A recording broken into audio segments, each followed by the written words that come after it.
Hello everyone, and welcome back to a brand new episode of Nerd Central. As always, I'm your host, Corby Raridan, and today we have some exciting news lined up for you all. We'll be talking about a very anticipated sequel to a famous spoof movie, a movie based on a well-known internet urban legend, and then another popular anime and its show finale. So let's not waste any more time and hop right into the news. Starting us off, the famous parody movie Spaceballs is confirmed to get a sequel next year on April 23rd. The first movie was a fun spin on the story of Star Wars with funny references from other sci-fi series. The sequel was confirmed via Instagram by co-writer and co-producer Josh Gad, who posted a picture of an article about the release date captioned, "May the April 23rd, 2027 be with you." In preparation for the sequel, watch the first movie to experience the funny spoof for yourself and see what your favorite funny moment is from the movie. Next up, we continue with the movie news. The Backrooms film had a trailer release recently, and it definitely left people in suspense. In the trailer, we got great shots of the eerie, endless halls that never stop changing around the victims involved in the film. Everything from creepy and unsettling visuals to changing camera styles, including widescreen and camcorder, this movie is set to be a great watch for all who are fans of it. Fun fact, by the way, the person behind this movie is also the person behind the popular YouTube channel KNWT. The creator is known for making realistic-looking videos with creepy imagery and more to haunt audiences who watch them. The Backrooms movie is scheduled to release this year on May 29th, so check out the film's release and come back here to let us know your thoughts after watching it. And finally for our news, we talk about another anime's final episode for its series. The hit anime Fire Force has wrapped up its final episode, and it left a huge impression on fans. For those who don't read the manga of the show, they were surprised when the show ended as a confirmed prequel to the early 2000s anime Soul Eater. With all the hype around this revelation, fans are hoping that there is a resurgence of the Soul Eater anime due to its anime run being way off from the progression of the manga. If you watch the finale of Fire Force, let us know down below your thoughts on the finale. And that is a wrap for the news. We'll be taking a break right now, but after that, we'll be back with my nerd notes and a pack from Colton and Josh. Stick around, everybody. Welcome to KZLX-LP Maryville, an independent student-run station on the campus of Northwest Missouri State University. We play non-stop top 40 hits and offer a variety of different specialty shows. So tune in to KZLX 106.7. Oh, hey, you're here. You ready to get started? Then let's go. At KNWT, we do a lot. We have sports, news, and so much more. But you're probably wondering, well, what do we do? Well, we do promos, behind-the-scenes looks at KNWT productions, and, well, everything creative in between. So, who are we? Well, we are Creative Services.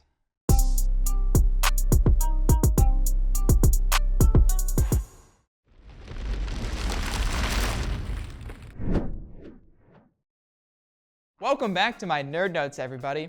Here I get on my little soapbox to talk about nerdy things I love or something I'm deeply interested in. Last week we talked about Satoru Gojo and why his character is more than just being strong. This week we'll be taking a look back at one of the most influential spoof movies of all time, which spawned a generation of fans and remains one of the best known parody movies to this day. With its sequel coming next year, it feels like a good time to talk about the hit Star Wars spoof movie, Spaceballs. The movie followed a young captain named Lone Star and his buddy Barf as they went on a mission to rescue a princess from the evil Dark Helmet, holding her hostage. Along with the movie's on-the-nose story being close to Star Wars, it had tons of funny jokes and classic 80s sci-fi references, along with quip slapstick-like comedy to help it solidify itself amongst other parody movies at the time, such as The Naked Gun, Airplane, and other classics that fans have enjoyed for years. But what exactly is a spoof movie? A spoof movie is something that will parody or make fun of other movies, games, and so on. The point is to poke fun at both the material and also classic tropes within the genre the movie is made in. In the case of Spaceballs, it was made to poke fun at sci-fi movies, specifically the Star Wars trilogy. with many characters being funny takes on iconic characters from the trilogy. I mean, you had Lone Star, who was a parody of Luke Skywalker and Han Solo, Barf, who was a parody of Chewbacca, and Dark Helmet as, well, it's kind of obvious. But the point is, this movie was made to mock the industry at the time and its tropes while being a fun watch for fans. However, the movie was subject to mixed reviews at the time of release. Upon release, many people felt conflicted on the movie, not knowing whether to say it was a great movie or more of a boring imitation of a classic trilogy. Some fans even had a hard time ranking this film at the top of Mel Brooks' directed films, as the top spot is usually between his hit classics Blazing Saddles and Young Frankenstein. However, that's not to say the movie was a box office bomb. The movie survived through the years and became a cult hit with fans, resonating with people as a classic for all who are fans of Star Wars and spoof movies to watch. Fun fact, by the way, George Lucas himself loved the movie, even giving Mel Brooks his signal to make the movie in the first place, as he loved the idea. The only trade-off being that no merchandise, specifically action figures, would be made due to the competitive market the movie was in, and he didn't want people to confuse Star Wars merchandise for Spaceballs merchandise. But besides that, this wacky movie is still loved by fans and talked about to this day. With many quotable lines and an amazing cast, Spaceballs will forever be cemented as a classic movie that will stand the test of time. With a sequel of the movie coming out next year, fans are excited for its release, but there is some concern for the film, due to casting problems with certain characters and how long it's been since the movie was talked about. Hopefully, the sequel will have a great release next year, and we'll get to see a lot of the cast return for their iconic roles. That's all the time I have for my nerd notes, so let's hop back into the show with Colton's Pack. Take it away, Colton. Sword Art Online was mine and many others' first ever anime, and garnered worldwide attention as it released and is still spoken of today by anime lovers all around the world. This show immediately became a staple on the anime scene after being animated by A1 Pictures and released in 2012. Being based on the light novel by Reki Kawahara, A1 Pictures had a lot of creative shoes to fill when adapting SAO for animation. These creative efforts did not go to waste, as one of the main appeals of Sword Art Online was its awe-inducing fight scenes. The modern notion of hype moments and aura were the backbone of what boosted SAO to the international scene. With original fight choreography and some of the coolest fight concepts, Sword Art Online made every fight feel real and intense, so you knew lives were on the line in every battle. This, paired with beautiful landscape shots and medieval European-inspired architecture, brought viewers into the fantasy world of Sword Art Online. The animation of Sword Art Online gets a 7 out of 10, as the visuals of this show are genuinely spectacular, but unfortunately fall short as many of the characters suffer from same-face syndrome. These stellar visuals were paired with a less than stellar soundtrack. When researching for this episode, I discovered something I haven't seen anyone else talk about. The music of SAO is weird. Each song consists of a 20 to 30 second loop of one instrument, usually a piano or other old or classical instrument, with one other aspect played over the loop that develops the entire song, whether it be a choir or a guitar. The music of SAO gets a 5 out of 10, as it's listenable, but that's really about it. While we're on the topic of things that could have been better, let's rip the band-aid off about what Sword Art Online has to offer in terms of story.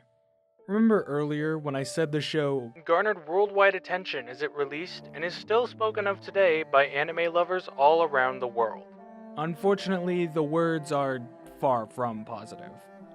Fans and haters alike come together to admit the plot is a major letdown, with most of SAO's supporters claiming it had a great concept but bad execution, which is quite the understatement. Firstly, our main character Kirito is depicted as a perfectly overpowered and flawless character.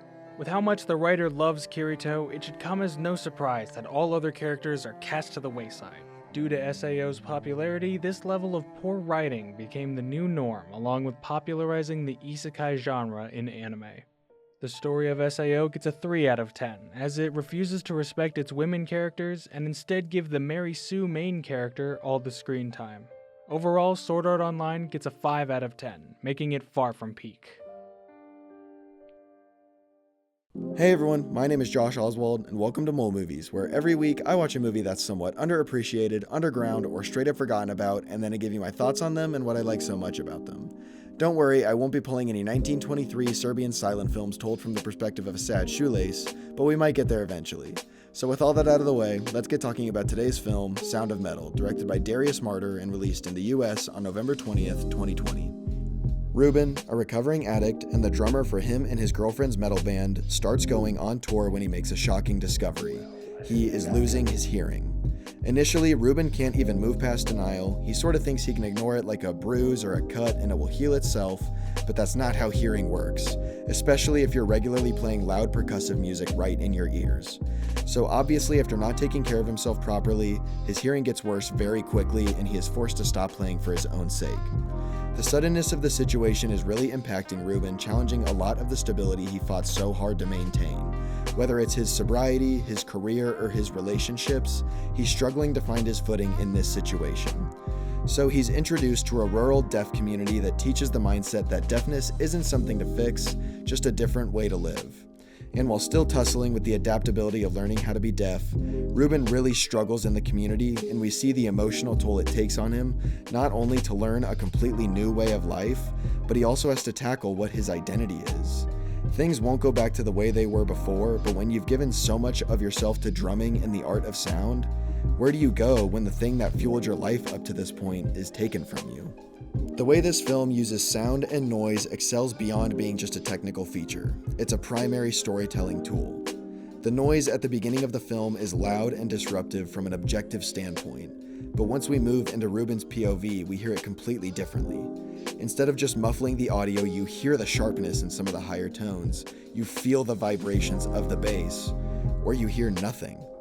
When we meet Ruben, his life is noise. Then once we get to know him, we start to understand just how much will change now that it's been taken from him. And the film shows us this transition by using noise in multiple contexts. In the beginning, literal loud noise is Ruben's identity, but once he starts to make his journey through deafness, you realize noise in this film doesn't only refer to actual sound. It's referring to mental noise, social noise, immense chaos that is overbearing on the baseline. And it's obvious Ruben isn't learning how to live life without noise. He's learning how to live life now that noise has changed form. However, I'm gonna have to leave it there. This film is staggering and enlightening, so watch this where you can and form your own opinion. I would give Sound of Metal an 8 out of 10, and I highly recommend this to anyone who enjoyed films like Whiplash, Beautiful Boy, and A Star is Born. Thanks for watching, and see you next week. Nice selection, as always. We're going to take another break, but we'll be back with more packs from Alex and yet another special guest.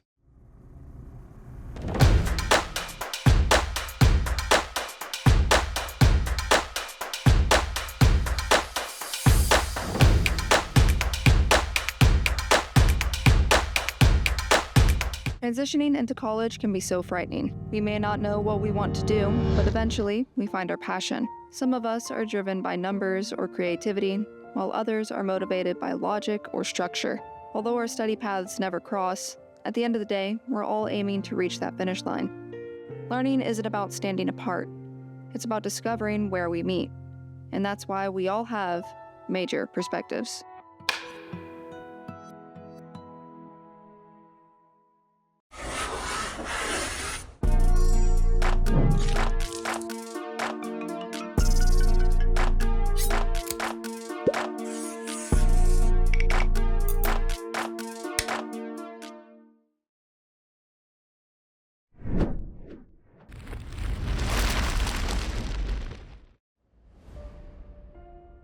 Hello, my name's Alex and welcome back to Cuts and Colors, the show where we will look at different effects seen throughout film and television and discuss the importance that they hold, as well with how the effects are used. From simulated gore to movie monsters, we will discuss it all. And in this week's episode, we will discuss the 2006 body horror comedy, Slither. In Slither, a meteor carrying the parasitic alien crash lands in a peaceful scenic town named Weasley, where it infects the town resident Grant, played by Michael Rooker, turning him and the fellow residents of the town into mutated monsters, all while Grant is trying to rekindle and maintain his marriage to Starla, even if it takes extreme measures. Slither acts as a really interesting entry into the body horror genre, where we see that the movie plays into common tropes of the early 2006 horror films of of its time without falling into the pitfalls that they often fall into. And with how The Thing is a cornerstone within body horror, we see that Slither in its own right becomes a cornerstone for the B-horror film genre. Films in this category oftentimes are looked at differently and looked down upon, but with Slither it changes this notion and shows how the use of a good script, brilliant acting, and major effects can make a movie compete with films with a higher budget. When we look at the different effects used in the film, we see that comedy has a through line connecting the different elements used throughout the filmmaking to connect to the effects. Most predominantly used with the script and acting, these strong themes and comedic undertones seen throughout the film can be seen in the effects used as well, where if there is a major monster or attack performed, you will see that the basis of reality within the effects are very, very loose. From a person being split in half to a monstrous impregnation scene that leads to a character resembling more of a bloated tick than a human being by the time of her demise. But what makes this film serve as one of the greatest is the fact that these events are comedic in nature. When it comes down to it, it still never loses its emotional weight or visceral nature.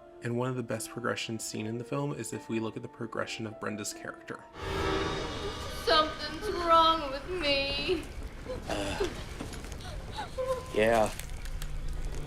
The juxtaposition that Brenda's character has makes it one of the most fantastic, grotesque transformations, where on one hand we see that she gets to this point by being forcibly impregnated and imprisoned, where the character of Grant feeds her stray dogs to help the parasites grow within her, but on the other hand, she does get revealed to essentially be a giant engorged looking tick, popping at the seams with the parasite she's infested with, where she is literally the size of the barn that contains her. The way that this effect is accomplished is by having the actor who plays Brenda wear a face prosthetic over her face down to her neck that will connect and be placed on essentially a large metal ball covered in a silicone skin wrapping that can be easily operated from the inside to give the nice writhing looks as the parasites become more fussy within her. This, along with several other effects seen throughout the film, notably the end monster house scene and the parasitic worms seen throughout the film, make this movie one of the best sci-fi B-horror movies of its time. And with that, we just covered the 2006 horror movie Slither. Join us next week when we will look at Saw 6.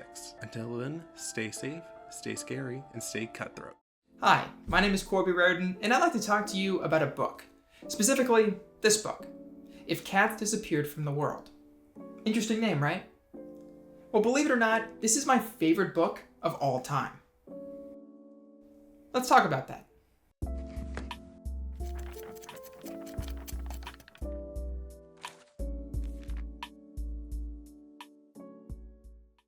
Okay, so you're probably thinking, this is all a bit crazy, but please believe me. What I'm about to tell you happened over the past week, the most bizarre 7 days of my life. Oh, and by the way, I forgot to mention, I'm going to die soon. If Cats Disappeared from the World is a story written by Genki Karamura. It follows a 30-year-old unnamed protagonist who lives alone with his cat, Cabbage. One day, our narrator receives a diagnosis from his doctor that he doesn't have much time left to live. In this moment of desperation, he is greeted by an unexpected visitor, the devil himself. This visit isn't to send our protagonist to the afterlife, but instead to propose a very special offer. In exchange for making one thing disappear from the world, our protagonist will get 1 extra day of life. Upon some consideration, he decides to take the devil up on his offer, which begins the strangest week of his short, dwindling life. This story, while having an insane premise, uses it to dive into deeper themes about the relationships we form with others, the importance of technology in our culture, and how we choose to spend our limited time on this earth. Our protagonist reflects on his past while pondering his future. He makes new sacrifices every day while questioning the true impact of what is actually being lost. The story talks about what life without phones, movies, even clocks might look like, with retrospective analysis about what these things really mean to us as people. Page 57 reads, "While the telephone made it easy for us to get in touch with each other quickly, in retrospect, it also meant that we missed out on the chance to get to know each other in a more profound way and to become truly close.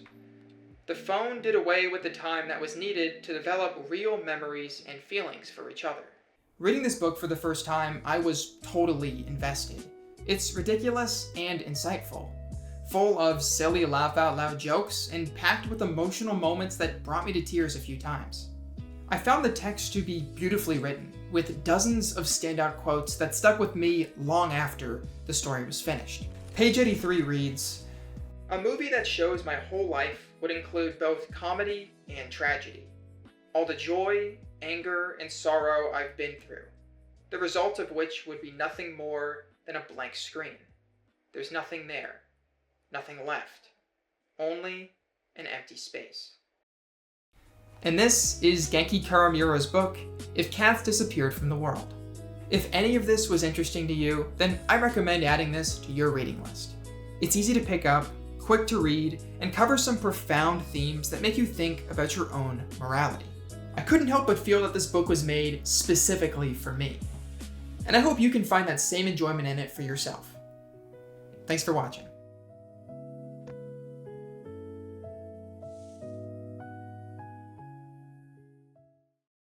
And that wraps up today's episode of Nerd Central. If you enjoyed, please leave a like, comment, subscribe, and hit the bell to never miss an upload from us. I've been your host, Corby Raridan, and I'll see you all next week for our season finale. Until then, stay nerdy!